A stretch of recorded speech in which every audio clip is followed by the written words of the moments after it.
Hello guys, मैं श्रवण कुमार गुप्ता आप सभी को आपके अपने यूट्यूब चैनल ऑनलाइन एग्जाम की पाठशाला में बहुत बहुत स्वागत करते हैं। आज की इस वीडियो में हम डिस्कस करेंगे मैथ के कुछ इंपॉर्टेंट बेसिक टॉपिक्स पे, ठीक है, जो एकदम जीरो से लेकर शिखर यानी जीरो से लेकर हाई तक होगा। और ये ऐसे टॉपिक होंगे जो आपको सारे एग्जाम में, सारे मैथ में एकदम पूरे तरीके से आप इसका यूज कर सकते हैं, ठीक है। आप लोग इस वीडियो में पूरे अंत तक जरूर बने रहिएगा, ठीक है। और जितने भी नए नए छात्र हैं, कमज़ोर छात्र हैं, उनके लिए बहुत हेल्पफुल वीडियो होगा। ऐसे छात्र हैं जो इस वीडियो को पूरे अंत तक जरूर देखेंगे, ठीक है। चलिए बिना विलंब के वीडियो को स्टार्ट करते हैं।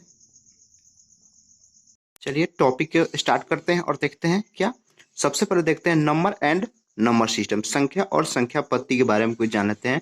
फर्स्ट ऑफ ऑल देखेंगे अंक के बारे में कुछ जानेंगे। उसके बाद जानते हैं जैसे 0 से लेकर 9 तक, यानी 0 से लेकर 9 तक की जो संख्या है उसको क्या कहते हैं, हम अंक कहते हैं, ठीक है। और यही जो हमारी संख्या है, संख्या पत्ती अथवा दार्शनिक जो प्रणाली है में यही जो 10 संकेत होते हैं, यानी 0 से लेकर 9 तक जो 10 संकेत होते हैं, इसी का प्रयोग होता है, ठीक है। और अंकगणित में सभी जो संख्या है इन्हीं अंकों के सहारे बनती है, ठीक है। चलिए नेक्स्ट देखते हैं। नेक्स्ट है प्राकृत संख्या। प्राकृत संख्या क्या होती है, यानी नेचुरल नंबर क्या होती है। जैसे गिनती की संख्या को हम क्या कहते हैं, प्राकृत संख्या कहते हैं। जैसे 0 से लेकर अनइनफिनिटी यानी अनंत तक जो संख्या होती है वो क्या होती है, हमारी प्राकृत संख्या, ठीक है। सबसे जो छोटी प्राकृत संख्या होती है क्या होती है, 1, ठीक है। और इसकी जो बड़ी संख्या होती है वो क्या होती है, इन्फिनिटिव यानी अनंत तक होती है, ठीक है। चलिए नेक्स्ट देखते हैं क्या है पूर्ण संख्या। पूर्ण संख्या क्या होती है, प्राकृत संख्या के आगे क्या लगा देने से, शून्य लगा देने से।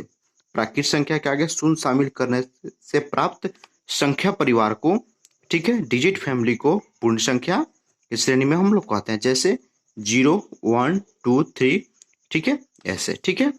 चलिए नेक्स्ट देखते हैं। सबसे जो छोटी पूर्ण संख्या होती है वो 0 तथा सबसे जो बड़ी संख्या होती है वो क्या होती है, इन्फिनिटिव होती है, ठीक है। यहां तक आप लोग समझ गए। चलिए नेक्स्ट देखते हैं। नेक्स्ट क्या है, सम संख्या। सम संख्या देखते हैं। सम संख्या वैसी प्राकृत संख्या जो 2 से पूरी पूरी विभाजित हो सके, क्या कहते हैं उसे, उसे हम सम संख्या कहते हैं, ठीक है। जैसे 2, 4, 6, 8, 10, 12, 14, 16 ऐसे ही, ठीक है। देखते हैं सम संख्याओं के इकाई अंक के स्थान पर, जैसे 0 होते हैं, 2 होते हैं, 4, 6, 8 ऐसे ही अंक होते हैं इकाई के स्थान पर, ठीक है। जैसे 10 है तो ये क्या है, इसमें जो इकाई का स्थान है 0, यानी 10 क्या है, ये सम संख्या है। चलिए ठीक है नेक्स्ट, चलिए नेक्स्ट देखते हैं। नेक्स्ट देखते हैं हम विषम संख्या को देखते हैं। वैसी प्राकृत संख्या जो दो से क्या है, पूरी पूरी विभाजित न हो सके, ठीक है। वैसे उसको हम क्या कह सकते हैं, उसको हम कहते हैं विषम संख्या, ठीक है। जैसे 1, 3, 5, 7, 9, 11, 13 इन्फिनिटिव, ये क्या होगी मेरे विषम संख्या। विषम संख्या की इकाई स्थान पर क्या क्या आते हैं, 3 आते हैं, 5 आते हैं, 7 आते हैं, 9 आते हैं, इत्यादि आते रहते हैं, ठीक है। चलिए नेक्स्ट देखते हैं। नेक्स्ट हो गया क्या, भाज्य संख्या या संयुक्त संख्या या यौगिक संख्या, ठीक है। ये तीनों जो नाम होते हैं वो एक ही नाम होते हैं। और एग्जाम में कंफ्यूजन के लिए क्या पूछ देता है, संयुक्त संख्या पूछ देगा या यौगिक संख्या पूछ देगा।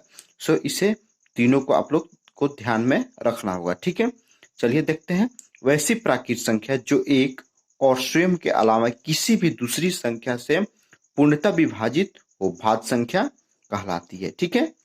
देखते हैं। अथवा वैसी प्राकृत संख्या जिसके अपवर्तकों की संख्या 2 से अधिक हो, भाज्य संख्या कहलाती है, ठीक है। जैसे कि 2, 4, 6, 8, 10, 12, 14, 16, ठीक है, ये मेरे क्या हो गए, भाज्य संख्या हो गए, ठीक है। चलिए नेक्स्ट देखते हैं।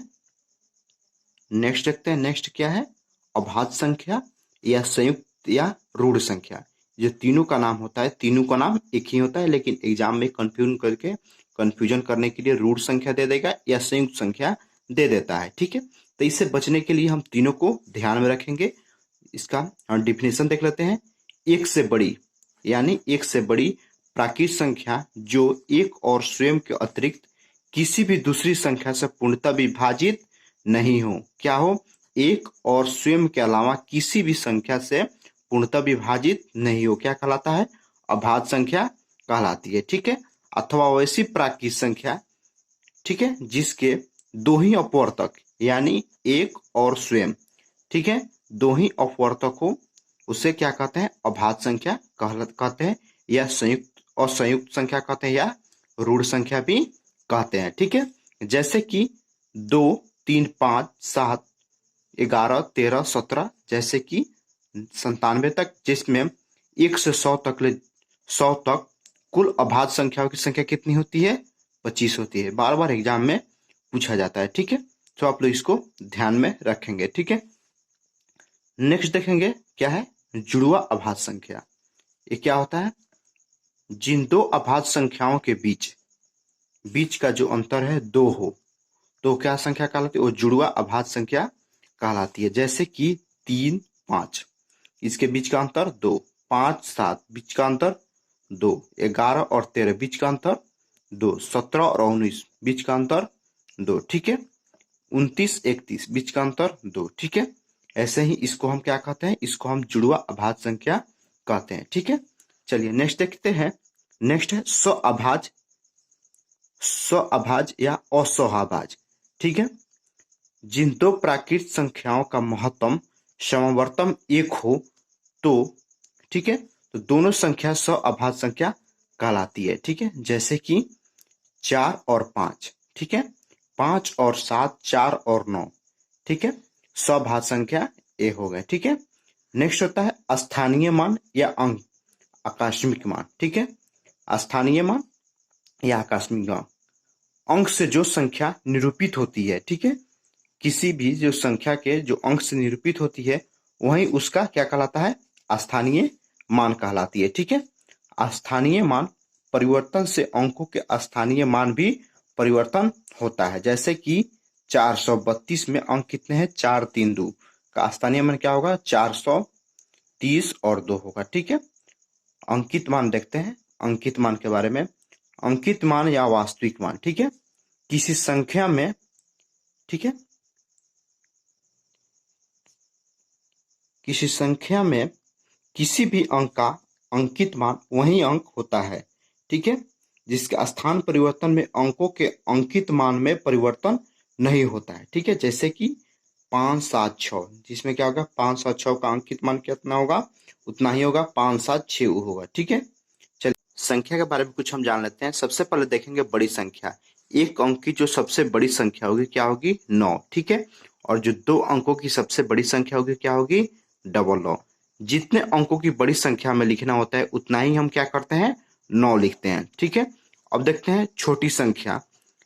एक अंक की सबसे छोटी संख्या क्या होती है, 1। ठीक है, और 2 अंकों की सबसे छोटी संख्या क्या होती है, 10। और 3 अंकों की छोटी संख्या 100। ठीक है, जितने अंकों की हमें छोटी संख्या ज्ञात करना होगा उतना ही जीरो हम क्या करें, एक शून्य क्या करना होगा, हम उससे 1 शून्य कम लिखेंगे। ठीक है, ठीक है, नेक्स्ट देखते हैं परिमेय संख्या। परिमेय संख्या वे संख्या जिन्हें p/q के रूप में लिखा जा सके क्या कहलाती है, वो परिमेय संख्या कहलाती है। ठीक है, और जहां p और q दोनों पूर्णांक हो लेकिन q कभी शून्य न हो। ठीक है, जैसे कि 4/1 p/q में 3/4 p/q के रूप में, 0/1 क्या है, p/q के रूप में, मतलब कि जो q बराबर 0 नहीं होना चाहिए। ठीक है, नेक्स्ट देखते हैं अपरिमेय संख्या। वे संख्या जिन्हें p/q के रूप में न लिखा जा सके अपरिमेय संख्या कहलाती है, जहां p और q दोनों पूर्णांक हो तथा लेकिन q कभी शून्य न हो। ठीक है, इसका जो बेसिक फॉर्मूला है, ठीक है, सूत्र है, वास्तविक संख्या क्या होती है, वे संख्याएं जो या तो परिमेय संख्या अथवा वास्तविक संख्या, परिमेय संख्या अथवा अपरिमेय संख्या क्या कहलाती है, वास्तविक संख्या कहलाती है, यानी रियल नंबर कहलाती है। ठीक है, चलिए इस वीडियो में इतना ही। वीडियो पसंद है वीडियो को लाइक करें, चैनल को सब्सक्राइब करें और बेल आइकन प्रेस करें ताकि हमेशा लेटेस्ट नए नए वीडियो का नोटिफिकेशन आपको मिलता रहे। ओके बाय, जय हिंद।